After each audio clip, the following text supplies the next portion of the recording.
Selamat malam pemirsa. Dari sudut istana ini saya mencatat dalam sidang paripurna maupun beberapa kali rapat terbatas, Presiden sangat fokus dengan masalah ketersediaan pangan. Bagi Presiden, pangan adalah yang membuat hati rakyat tentram. Oleh sebab itu, ketersediaan menjadi masalah utama. Dan urusan ketersediaan pangan ini menjadi tanggung jawab penuh Menteri Pertanian Amran Sulaiman. Di pundak Pak Menteri tugas berat itu harus dijalankan. Stok terutama di bulan Ramadan dan menjelang Hari Raya Idul Fitri ini, stok pangan harus tercukupi. Sekali lagi agar rakyat tentram. Para pemirsa, kerja keras Pak Menteri Amran Sulaiman pada dasarnya adalah sebuah cermin bahwa berpolitik itu adalah dalam rangka bernegara dan bernegara itu untuk kesejahteraan rakyat. Para pemirsa, dari sudut istana, Herdina silahkan. Ya baik, terima kasih Cak Kardi. Demikian tadi Sukardi Rinakit, tim komunikasi Presiden yang telah mengawali acara kita dengan tirai acara. Dan selamat malam saudara pemirsa juga hadirin studio. Senang sekali malam hari ini saya Herdina Suherdi kembali menjumpai Anda di Sudut Istana. Sebuah acara yang menghadirkan perbincangan dengan para narasumber, yakni mereka menyampaikan pesan dari Istana. Dan selain itu kami juga menghadirkan cerita-cerita menarik dari balik kunjungan ataupun belusukan Presiden Jokowi. Dan malam hari ini kami mengangkat tema mengenai ketersediaan pangan selama Ramadan. Memang masalah pangan terutama daging sapi kembali menjadi sorotan karena tidak hanya daging sapi, beberapa bahan pokok lainnya juga harganya masih melambung di tingkat konsumen dan itu seolah membuat kita seperti tidak berdaya. Bagaimanakah sebetulnya ketersediaan pangan kita terutama selama Ramadan hingga nanti jelang Lebaran? Kita akan berbincang bersama dengan narasumber kami malam hari ini. Langsung saja kami undang Menteri Pertanian Republik Indonesia, Bapak Andi Amran Sulaiman. Silakan Pak. Ya, silakan Bapak, selamat malam. Malam, Assalamualaikum. Waalaikumsalam warahmatullahi wabarakatuh. Terima kasih Bapak sudah hadir. Gimana Pak, sehat ya Pak ya? Alhamdulillah sehat. Ini kalau kita bicara daging sapi, harganya di pasaran masih di atas 100.000. Ada 120, 130. Tapi Presiden menyebut angka Rp80.000 per kilogramnya. Mengapa Presiden menyebutkan angka? Jadi Bapak Presiden ini luar biasa. Gagasannya luar biasa. Beliau menginginkan merubah struktur pasar baru yang selama ini struktur pasar yang supply chain-nya terlalu panjang. Ya. Jadi solusinya ada tol laut. Sekarang Kementerian Pertanian kerjasama dengan Perhubungan sudah berjalan selama 1 tahun mengangkut sapi dari NTB ke Jakarta. Ya. Biaya angkutannya turun 80% dan harga dagingnya Rp85.000. Ya. Sekarang juga sudah ada harga daging 80.000, ada juga 75, ada juga 65 sekarang ini. Jadi Bapak Presiden begitu luar biasa perhatian pada masyarakat kecil yang berpenghasilan rendah sehingga mereka bisa menikmati daging di bulan Ramadan. Jadi sebetulnya tidak saja harga saat ini itu memang ada yang 120 sampai 130.000, tapi juga di beberapa tempat ada sebetulnya yang harganya mencapai turun sudah di 80.000 hingga 75.000. Ada harga 70.000, ada harga 75.000, ada 80.000. Sekarang ini baru saja tadi kita launching Toko Tani Indonesia, kita menjual daging 2.000 ton itu harga 70.000. Dan itu setara dengan 10.000 ekor sapi. Kemudian daging yang fresh itu ada 1.000 ekor. Baik. Dan harganya 75.000. Baik, ini mungkin seperti yang digambarkan di sini ini adalah tadi yang Bapak sebutkan bahwa memangkas mata rantai distribusi. Ya. Bisa diceritakan Pak ini? Jadi yang telah dilakukan oleh pemerintah, ini kan persoalan sudah 70 tahun. Nggak bisa selesai 1 hari, 1 minggu, 1 bulan, nggak bisa. Nggak bisa. Sejak tahun lalu kita canangkan memotong rantai pasok tol laut, gagasan besar Bapak Presiden. Kita sudah realisasikan 1 kapal. Hanya saja masih terbatas. Kita masih butuh 7 kapal. 1 kapal ini dulu biaya per ekor sapi itu 1,8 juta, 2 juta per ekor. Sekarang ini 320. Karena kita memotong rantai pasok ini. Baik. Kemudian angkutan sapi dari NTB itu butuh waktu 2 bulan. Baik. Sekarang ini 5 hari. Baik Pak Menteri, jadi kalau kemudian di pasaran masih ada yang harganya di atas 100.000, nanti mungkin Bapak bisa ceritakan kenapa kira-kira sebabnya Pak ya. Tapi saya tidak sendiri ya Pak ya, malam hari ini kita nanti akan ngobrol-ngobrol bersama dengan Dr. Kusnanto Anggoro. Mas Kusnanto, silakan Mas, bisa bergabung di sini. Assalamualaikum. Baik, Mas Kusnanto, jadi tadi Pak Menteri sebetulnya sudah jelaskan sedikit bahwa gagasan untuk memangkas ataupun memotong mata rantai distribusi itu sudah mulai digagas dari tahun lalu misalnya. Tapi hingga saat ini ternyata harga daging sapi juga masih melambung tinggi. Kira-kira ada catatan tersendiri dari Mas Kusnanto? Masa depan juga lebih kecil, tergantung Pak Menteri sih. Karena kan rencana beliau kan ingin memangkas dari 9 menjadi 8 kemudian jadi 4 poin, 4 titik kalau nggak salah. Jadi ini kan ya masih jalan panjang lah. Tapi saya kira optimisme itu harus ada. Dan tentu kita berbicara dalam konteks Ramadan, tapi hingga batas yang lain sebenarnya kita juga mempunyai persoalan-persoalan yang untuk agak lebih jangka menengah dan pandang sampai swasembada pangan tahun 2019 lah paling tidak lah. Baik, jadi kita sudah dalam perjalanan ke arah sana ya Pak ya? Iya. Ya. Kita ngobrol sambil duduk Pak, silakan. Silakan, mari Pak.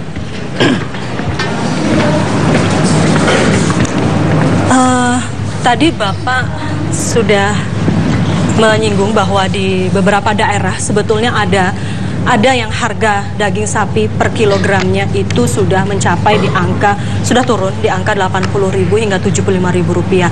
Dan tadi juga baru saja di launching apa Pak tadi? Toko Tani Indonesia. Toko Tani Indonesia. Itu konsepnya seperti apa Pak? Jadi ada 2 solusi jangka pendek dengan jangka panjang.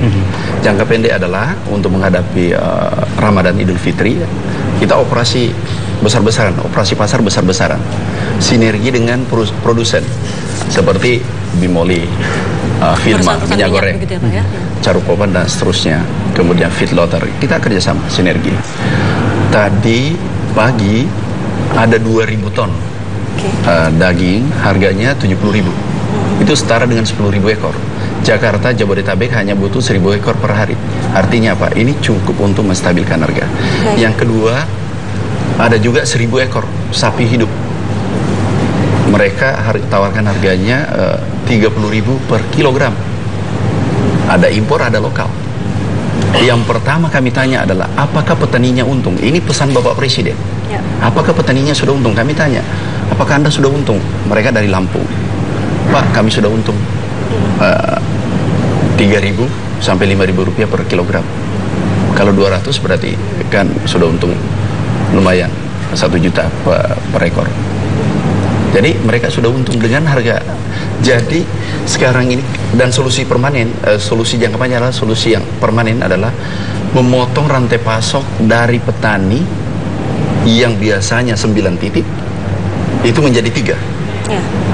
Karena kalau 9 titik, satu titik bisa untung 10% sampai 15%. Artinya apa? 100%.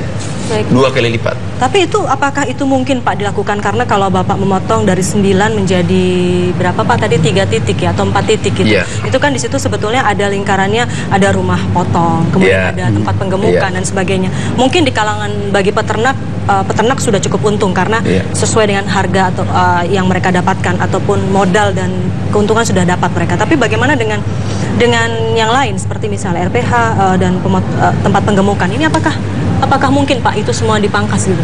Jadi dulu vertikal, rantai pasok ini vertikal, supply chain-nya vertikal, 1, 2, 3 sampai 9. Kita membuat mereka menjadi horizontal, pedagangnya yang di tengah. Kemudian contoh beras dari kelompok tani langsung masuk ke Toko Tani Indonesia. Toko Tani ini nggak berdiri sendiri, sinergi dengan PT Pos sekarang ini punya kantor di seluruh Indonesia, sinergi dengan Bulog. Bahkan tadi pagi di Rut Perhutani langsung telepon, Pak Menteri aku ikut, aku punya toko 1.000 seluruh Indonesia. Nah ini memotong rantai pasok dari minyak goreng langsung dari pabrik ke Toko Tani. Toko Tani langsung ke masyarakat, kan tinggal 3. Jadi hasil target kita adalah petaninya untung supaya mereka berproduksi. Kita harus jaga mereka. Pedagangnya untung, kemudian konsumennya tersenyum. Itu efek distribusinya saya kira luar biasa itu. Karena kalau sekarang saya membayangkan kan sebagian besar dari katakanlah keuntungan itu dinikmati oleh distributor di sini kan ya. Kalau nanti bisa dipangkas dari 9 jadi 3 misalnya, itu kira-kira kan bisa menetes ke bawah. Trickle down efeknya itu akan besar untuk petani. Kami bisa memberi contoh yang kita lakukan, dan ini kita memulai tahun lalu. Bawang Februari harganya 80.000 di Nganjuk, Malang, 8.000 per kilogram, tetapi di Jakarta 36.000. Artinya apa? Ada disparitas harga 400%. Padahal petani 120 hari di lapangan memproduksi, mereka juga apalis, dia tidak punya apalis. Ini harus kita bela, karena kalau petani untung mereka berproduksi, tapi kalau rugi turunannya, generasinya tidak akan bertani kembali. Kita tahu sekarang ada penurunan rumah tangga tani. Itu 10 tahun terakhir kurang lebih 20 juta tinggalkan pertanian. Karena mereka tidak menarik lagi tidak menarik lagi sebagai petani. Sekarang solusinya adalah memotong rantai pasok jangka panjang, kemudian mekanisasi supaya biaya produksi turun, kemudian kita melakukan hilirisasi, kemudian kita tata niaga ini, supply chain ini harus kita potong. Itu solusi jangka panjang. Persoalan paling sulit apa Pak? Dalam memotong supply chain itu kan pasti ada masalah, ada tantangan luar biasa. Tantangan ada, tapi kita harus optimis. Negara ini kita rebut dengan optimisme. Sudah bisa diantisipasi lebih dulu. Baik Pak, tapi mungkin kita ingin mendapatkan gambaran, kalau tadi kan Bapak menjelaskan harga daging sapi dan juga upaya pemerintah secara jangka pendek ini ya Pak ya, untuk bisa menstabilkan harga, tapi mungkin bisa dijelaskan Pak, posisi jumlah sapi potong lokal saat ini berapa? Lalu kemudian sebetulnya konsumsi rata-rata kita setiap tahun itu berapa? Dan sebetulnya terbesar itu di daerah mana? Apa jangan-jangan di kota-kota besar saja sebetulnya mengkonsumsi daging sapi, sementara di daerah-daerah tidak? Konsumsi kita kurang lebih 600.000 ton, impornya kurang lebih 20%. Dan impor ini 70% di Jabodetabek, 70%. Sehingga operasi pasar kita fokus Jabodetabek. Karena ini akan memberi efek yang lebih besar ya. Efek lebih besar karena fokus di Jabodetabek. Kemudian secara nasional memang 600, kita impor kurang lebih 200.000 ton setiap tahun untuk memenuhi kebutuhan nasional. Tetapi kita punya program, ada namanya IB, inseminasi buatan.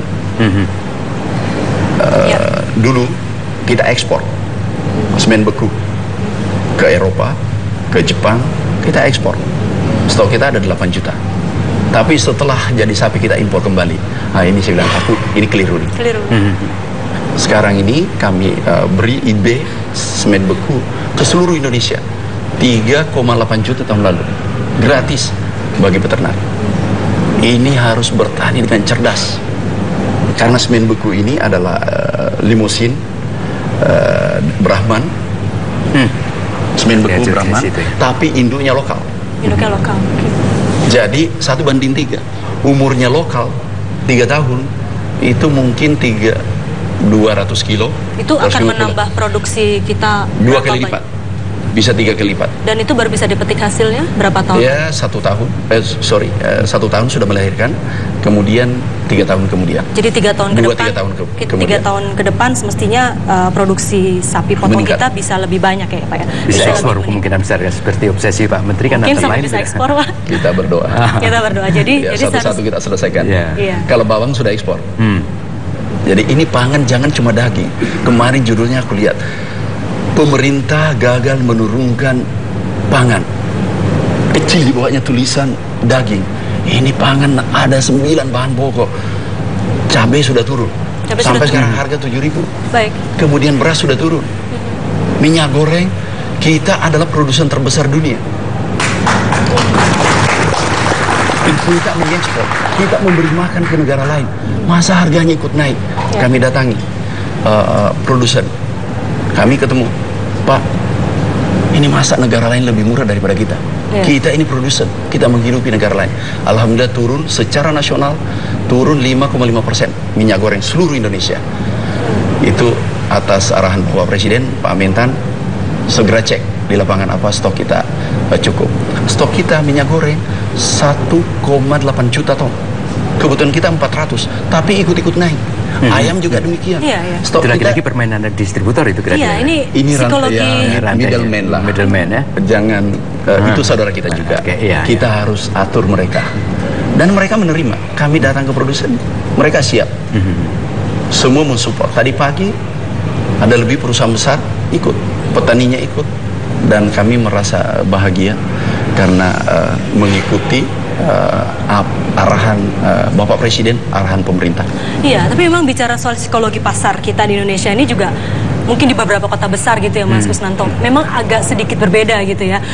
Ketika harga satu bahan pokok misalnya naik, yang lain yang seharusnya stoknya berlimpah sebetulnya, tapi lalu jadi ikut-ikutan naik. Atau makanya harus ada solusi yang agak sistematik. Atau misalnya seperti daging impor beku yang juga digelontorkan oleh pemerintah untuk bisa menstabilkan harga. Ada saya pantau beritanya ada di satu lokasi di daerah Jabodetabek ini yang ketika itu dilakukan operasi pasar, tidak banyak yang datang untuk membeli karena rupanya mereka pertama tidak tahu, yang kedua katanya kurang tertarik dengan daging impor beku karena katanya beda teksturnya dengan daging. Ini kan menjadi satu hal yang dilema mungkin barangkali buat pemerintah atau gimana Pak Menteri merasakannya seperti apa? Ini mitos ini jangan dilanjutkan. Ini 2 minggu kami operasi pasar. Satu kali operasi pasar kita sampai puluhan ton, dan nggak pernah habis. Dan selalu habis ya? Antri tadi ratusan. Jadi ini sekaligus mengklarifikasi informasi yang tadi bahwa sebetulnya kalau ada operasi pasar itu selalu habis ya Pak? Habis. Jadi kami tadi lihat ada mungkin ada 10 box, 10 truk. 10 truk? Iya, dan itu habis. Antri mereka beli yang beku, daging beku. Harganya hanya 70.000. 70.000. Bahkan ada yang menjual 65.000 per kilo. Ini sih kita butuh apa sih? Protein.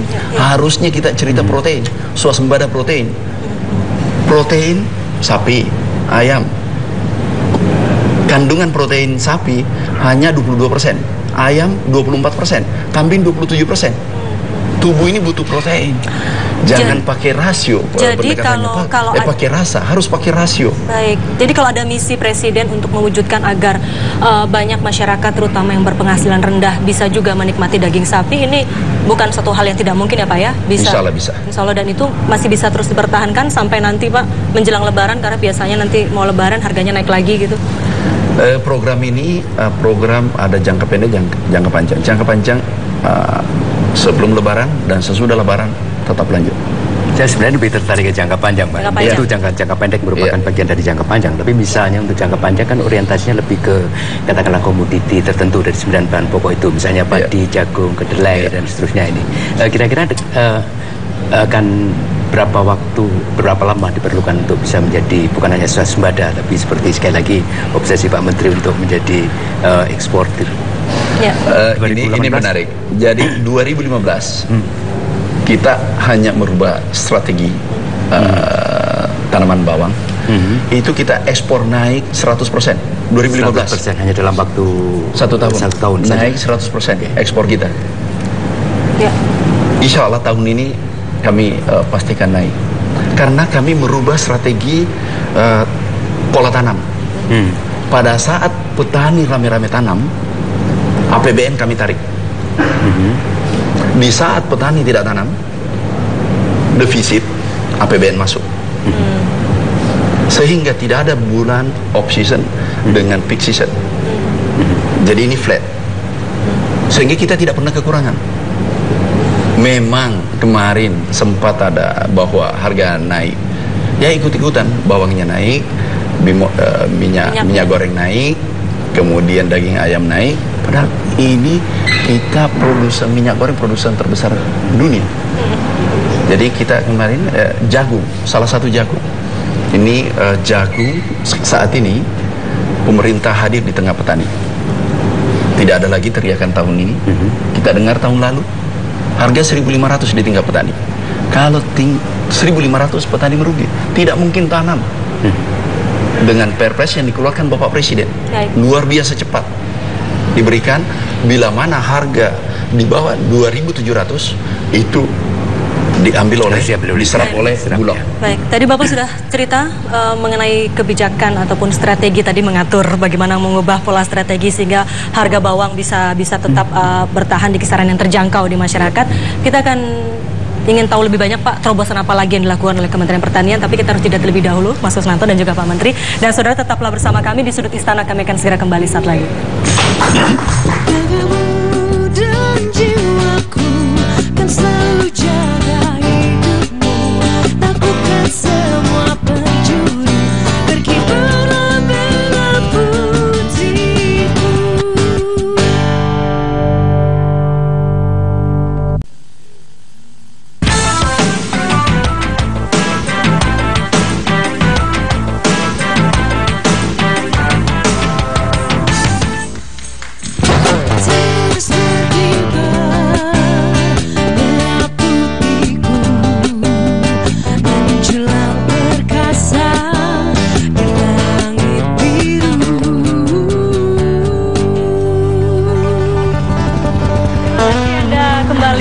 Kami di Sudut Istana dan malam hari ini kami tengah berbincang mengenai ketersediaan pangan selama Ramadan kembali bersama dengan Menteri Pertanian Bapak Andi Amran Sulaiman.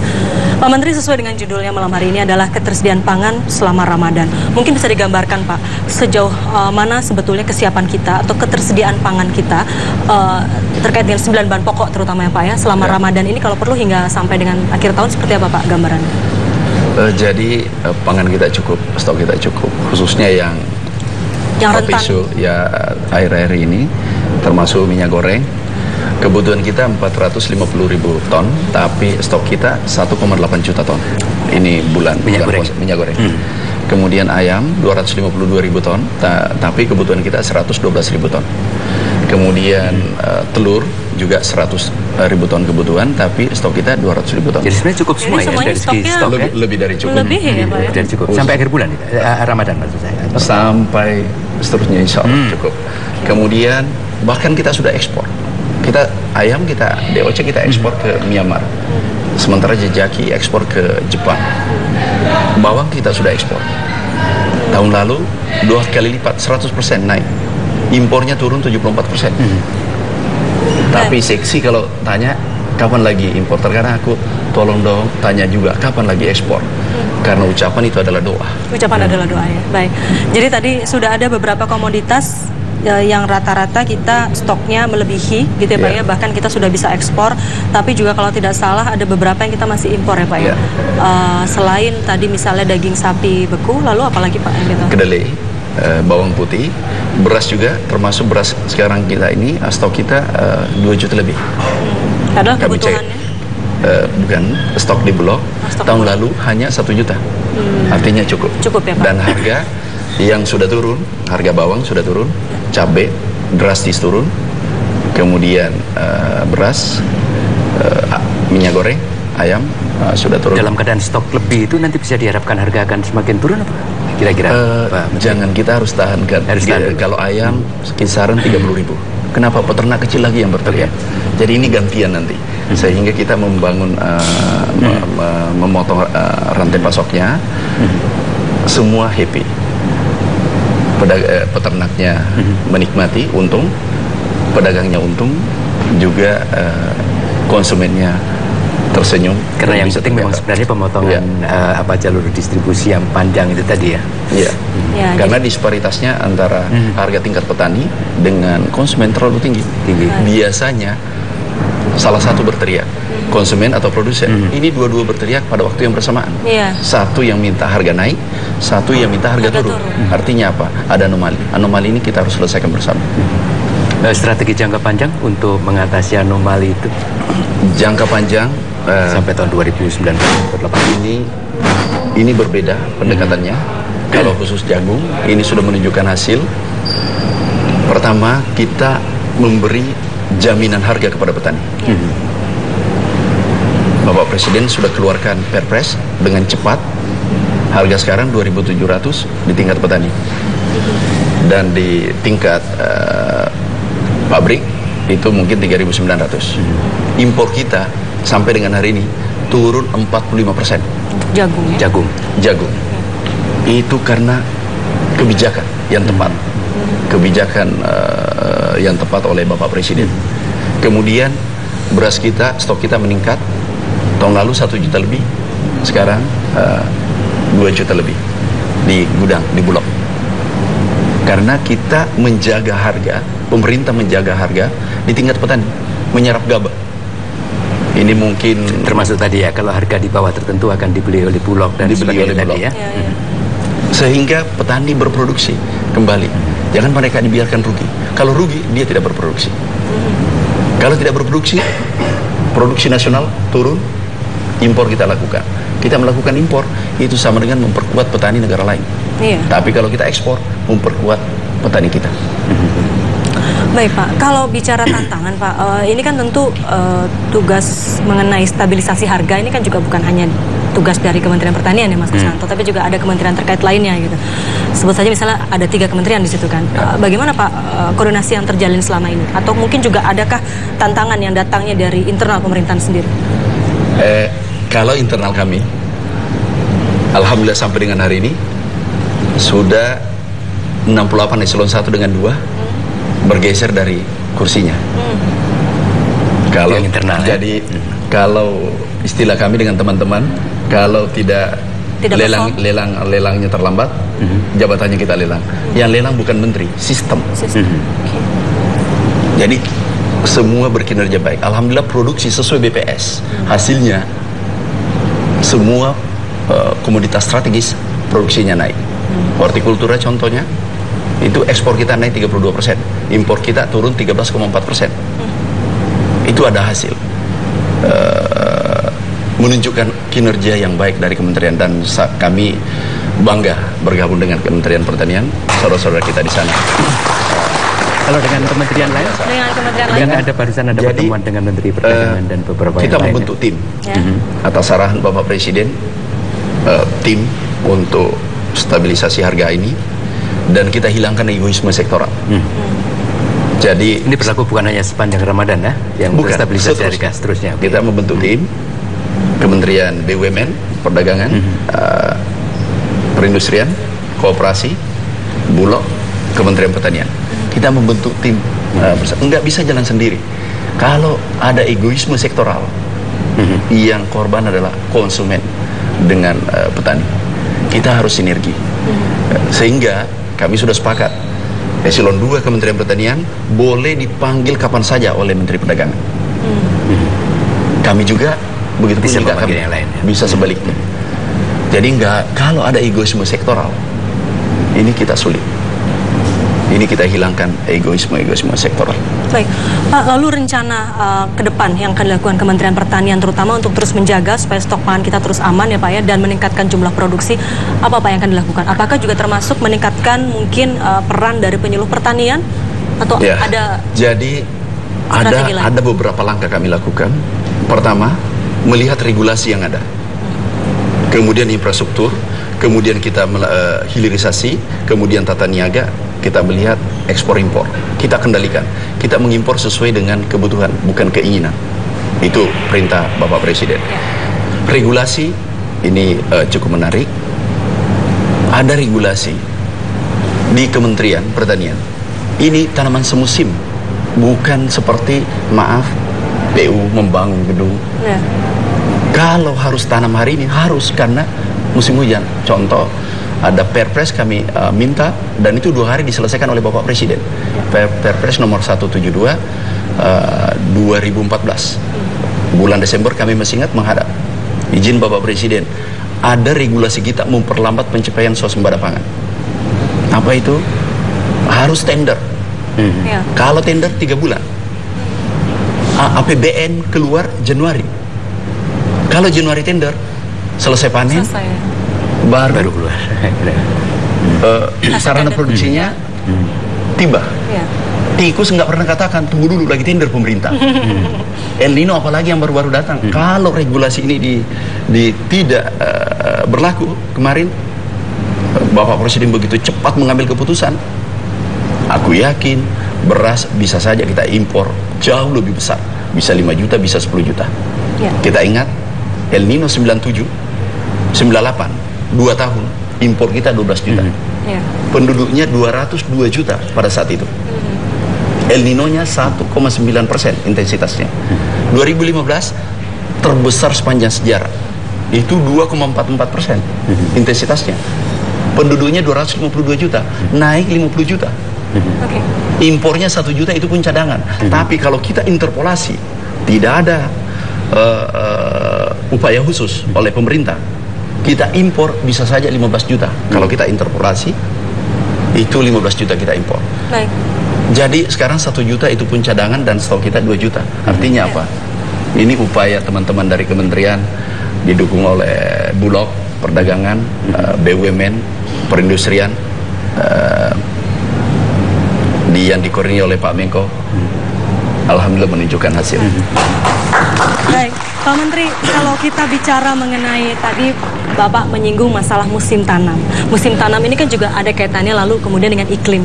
Ya Pak, ya. Juga saat ini terjadi perubahan iklim yang seharusnya di bulan-bulan tertentu adalah musim hujan, tapi saat ini malah bukan musim hujan misalnya. Apakah itu kemudian tidak menjadi sebuah kendala bagi Kementerian Pertanian? Lalu bagaimana caranya untuk mekanisme mengontrol? Karena di beberapa daerah mungkin juga musimnya berbeda, dan lalu apakah Menteri Pertanian lalu lantas turun langsung ke lapangan untuk mengecek itu atau menugaskan masing-masing staf di pusat untuk mengontrol ke wilayah di seluruh pelosok Indonesia itu, Pak? Jadi kami lanjutkan. Tadi selesai masalah regulasi, masih banyak regulasi lainnya yang bisa menghambat pembangunan pertanian, kami cabut. Kemudian infrastruktur pertanian. Di sana ada irigasi, ditargetkan oleh Bapak Presiden dan dijanjikan ke rakyat Indonesia. Irigasi tersier diselesaikan 3 juta dalam waktu 3 tahun. Alhamdulillah, berkat kerja keras seluruh teman-teman, itu selesai hampir kurang lebih 3 juta 1 tahun. Ini lebih cepat dari target 3 tahun. Kemudian ada Al-Sinta, alat mesin pertanian dengan regulasi tadi. Alat mesin pertanian 2014 hanya 4.000 1 tahun. Tahun 2015 80.000, naik 2000%. Naik 2000% jumlahnya yang didistribusi ke seluruh Indonesia. Kemudian apa tujuan semua ini? Irigasinya menaikkan indeks pertanaman, produktivitas. Kemudian Al-Sintan ini menurunkan biaya produksi. Kemudian memperpendek masa tanam. Yang biasanya tanam sekarang pakai combine harvester. Contoh combine harvester, kita pakai alat panen. Dulu lossesnya berapa? 10,2%. Dengan combine harvester kita rebut 8%. Kalau 8%, insya Allah ke depan nanti semua sudah menggunakan combine harvester. 8 kali 7, 56. 5 juta dikali 4, 20 triliun dinikmati petani. Tidak hilang sia-sia. Kemudian harga selalu kita kontrol. Kalau harga Rp1.000 saja di bawah harga yang wajar menguntungkan petani, kalau kali 70 juta gabah, itu 70 triliun kehilangan petani. Kemudian jagung hilang Rp1.000 karena 1.500 tahun lalu pertama, sekarang sudah bagus. Rp1.000 kalau kali 20 juta 20 triliun, artinya apa? Baru 3 kebijakan sudah 100 triliun lebih dinikmati oleh petani. Anggaran kita APBN untuk pangan hanya 7 triliun. Bagaimana dengan ketersediaan pupuk, Pak? Apakah ini juga masih menjadi masalah? Harga pupuk mahal misalnya, itu masih menjadi masalah bagi petani? Dulu kami sudah kunjungi 300 lebih kabupaten seluruh Indonesia. Pupuk bermasalah, selalu terlambat, dan seterusnya. Seluruh daerah kami kunjungi mengatakan terlambat. Alhamdulillah sekarang dengan memperbaiki distribusi, kami berterima kasih kepada PIHC dan Ibu Menteri BUMN, itu luar biasa. Tapi yang masuk penjara ada 40. Oplos pupuk ada satu tempat. Oplos pupuk berapa? 500 juta dia dapatkan per hari. Punya mobil besar sampai 12. Punya gudang untuk oplos pupuk. Dia dapatkan 15 miliar satu orang. Dan 40 masuk penjara, kita harus tegakkan hukum. Alhamdulillah sekarang teriakannya, selama kami keliling 6 bulan, tinggal 2 lokasi yang mengeluh. Dan begitu kami telepon di Rut PIHC, beliau langsung tangani. Itu pupuk sangat penting. 1 minggu terlambat, itu sama dengan 1 ton. Jadi sekarang sudah tidak ada masalah ya Pak terkait pupuk benih gimana? Nah, kadang-kadang kan pernah jadi masalah juga itu soal benih. Ini benih menarik. Kami ajak IPB, ada namanya IPB 3S. Ini benih penting sekali. Ini sangat menentukan.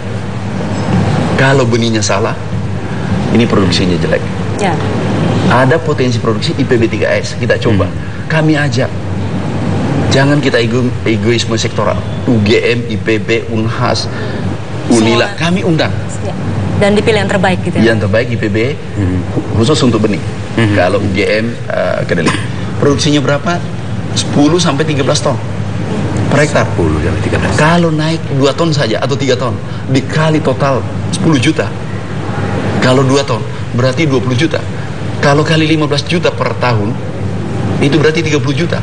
30 juta ini kita sudah ekspor. Tapi ini lagi-lagi tidak bisa selesai satu hari. Ya. Kita harus mulai dari sekarang. Baik Pak Menteri dan juga Pak Kusnanto, kita akan sambung lagi nanti. Kita harus jeda terlebih dahulu dan saudara tetaplah bersama kami di Sudut Istana.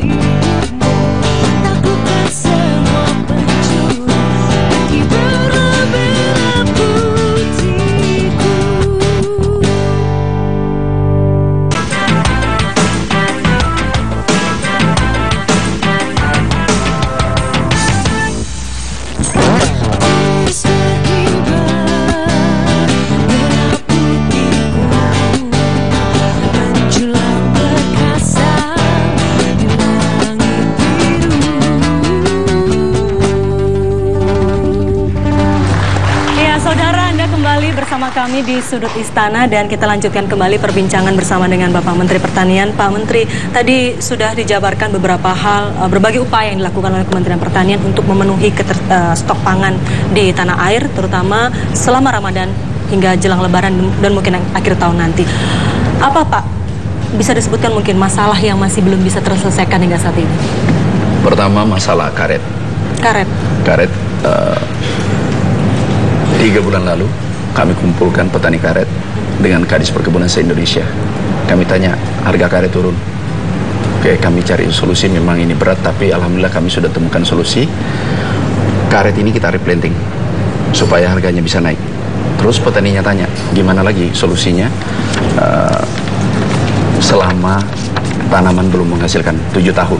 Ini butuh waktu sampai menghasilkan. Kami menghadap Bapak Presiden, laporkan tentang hal ini. Solusinya adalah kita integrasi jagung dengan karet. Ya. Maksudnya integrasi? Integrasi gimana? Jagung dengan karet, jagung dengan sawit. Kita tanam jagung 3 bulan lalu, baru saja panen 13.000 hektar di Sumatera Barat. Integrasi di sela karet, di sela sawit ditanami jagung. Daripada panen hanya rumput, lebih panen jagung. Bersamaan panen jagung. Hasilnya 8 ton. Setelah kita hitung-hitung, dia dapat 3-4 juta per bulan. Hanya dari jagung tambahnya saja. Bukan tambahan, karetnya dapat 1,5 juta, 1,42 juta, tapi jagungnya dapat 4 juta. Ada lagi petaninya, Pak Menteri, kalau bisa aku tanam jagung aja. Jangan, karet dilanjutkan, karena ini 7 tahun. Jangka panjang, kemudian jagungnya ditanam di sela-selanya.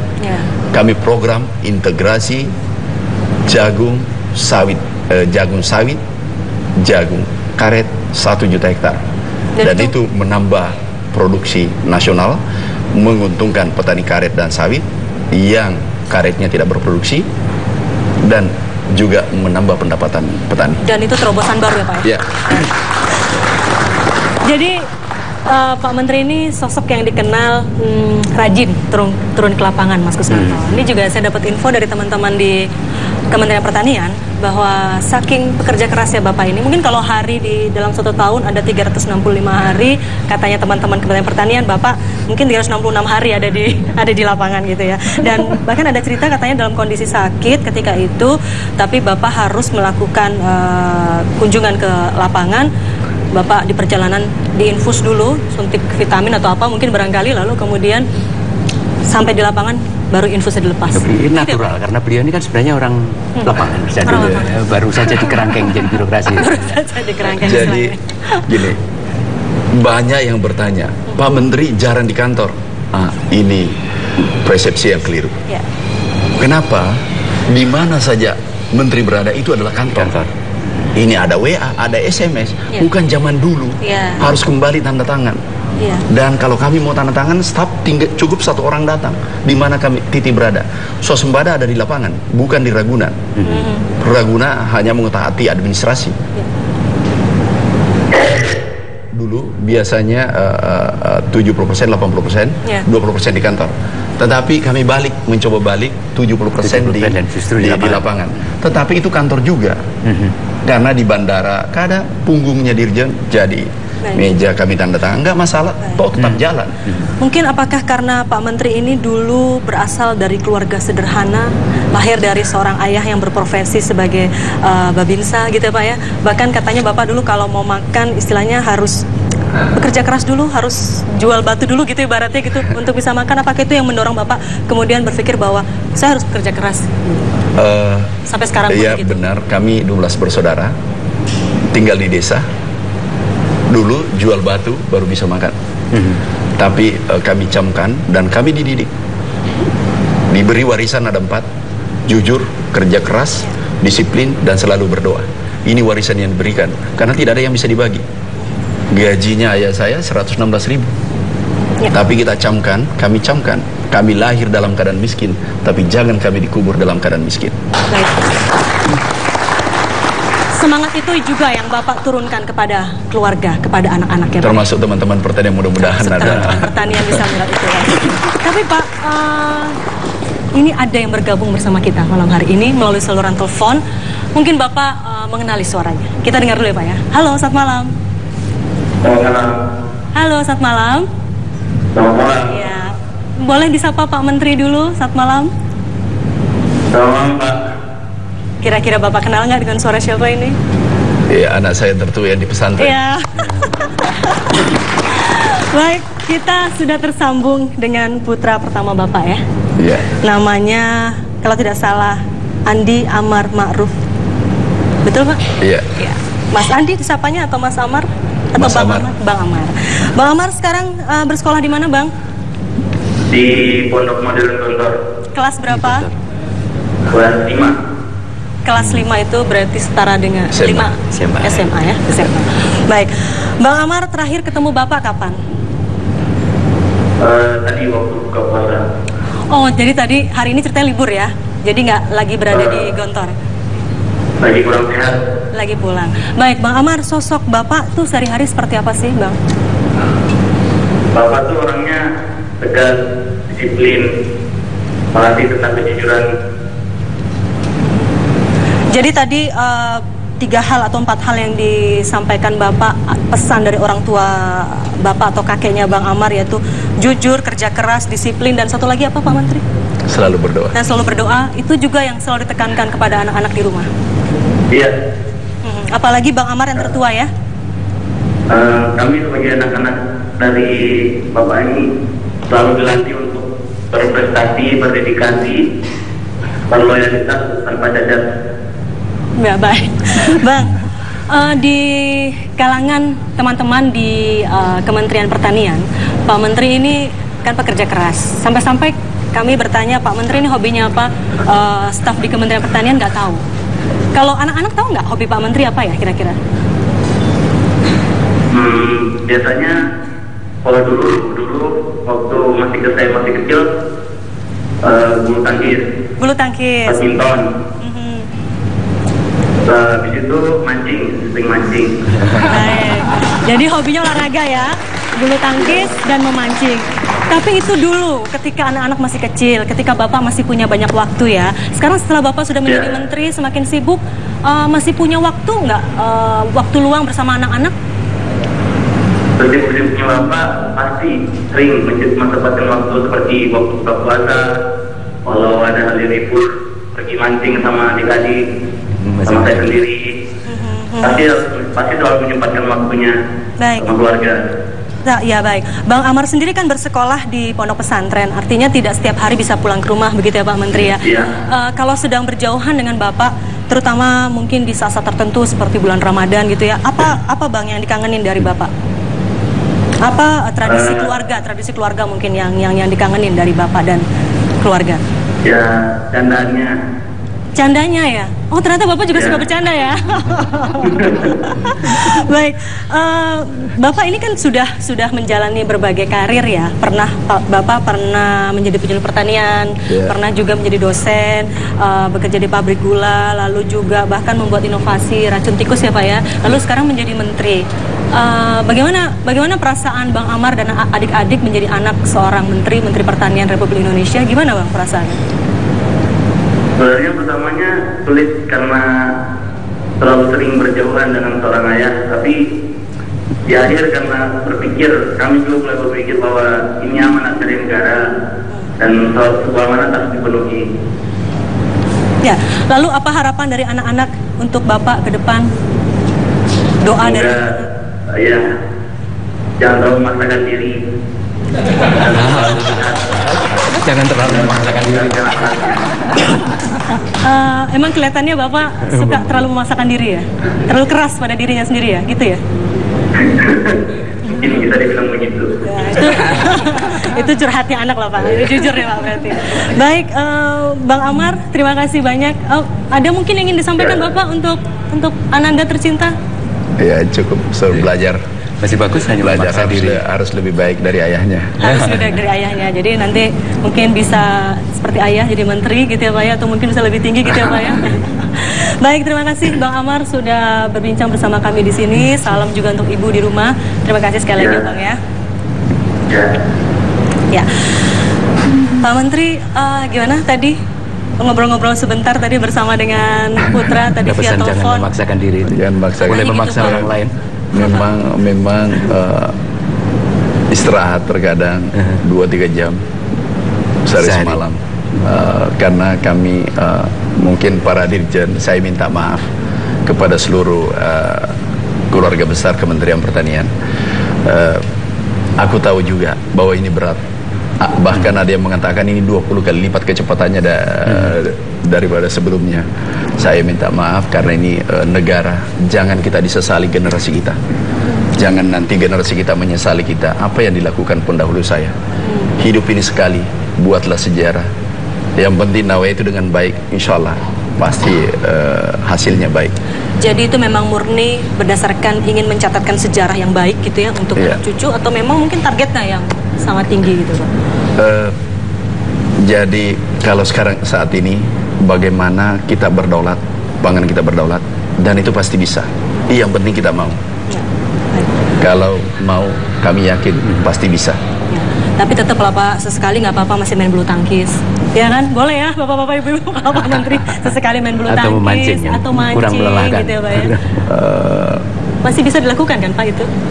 2 tahun enggak pernah lagi. 2 tahun ini udah enggak lagi ya. Tapi kalau kan olahraganya kan sama, jalan di pematang dan olahraga juga tuh. Tapi kalau hobi makan ikan bakar masih terus berlanjut ya Pak? Masih. Baik, terima kasih banyak Pak Andi Amran Sulaiman, Menteri Pertanian Republik Indonesia sudah berbincang bersama kami, dan Mas Kusnanto, ini menjadi akhir dari perbincangan kita. Dan kita akan tentu saja kembali bergabung dengan Cak Kardi. Cak Kardi, ada cerita menarik apa lagi kali ini dari balik kunjungan Presiden? Menarik sebenarnya Pak Menteri, Pak Amran ini menarik ini. Suka mancing, ya, air gitu. Saya juga suka mancing. Kalau kerja keras, yang membantu Presiden semua kerja keras kan. Suka mancing, saya suka mancing. Presiden kita suka cebong, jadi deket-deket lah ke cebong gitu. Air gitu. Tapi bukan itu yang ingin saya ceritakan di akhir acara ini. Para pemirsa, saya mencatat minggu lalu tanggal 10 Juni Presiden melakukan kunjungan kerja ke Banten untuk meresmikan proyek listrik PLN di Banten. Setelah peresmian itu, Presiden ingin membagi kasih, memberikan bingkisan Ramadan pada ibu-ibu dan bapak-bapak yang kurang beruntung di daerah Banten. Ketika bingkisan diberikan, seorang ibu keberatan. Lalu Presiden minta ajudan untuk membantunya. Presiden lalu meminta agar dibuka bungkusan itu. Ketika bingkisan itu dibuka, wajah ibu itu berseri-seri cerah. Saya melihat wajah Presiden sama, juga berseri-seri cerah. Saya hanya berpikir, mungkin inilah yang dipikir Presiden. Bagaimana ketika Ramadan, bagaimana ketika Hari Raya Idul Fitri, orang-orang yang kurang mampu bisa membeli daging, bisa membeli ayam, bisa membeli bahan-bahan kebutuhan pokok dengan harga yang lebih murah. Karena mereka memang tidak mempunyai uang lebih. Sehingga kehendak Presiden, perintah Presiden pada Menteri Pertanian agar harga bisa dijaga, agar stok bisa terjaga dengan baik adalah sebuah harapan agar rakyat semuanya bisa bergembira, bisa tersenyum di saat Lebaran. Para pemirsa, dari sudut istana ini, dari sudut rumah para pemirsa, dan dari sudut tanah air, jangan pernah lelah mencintai Indonesia.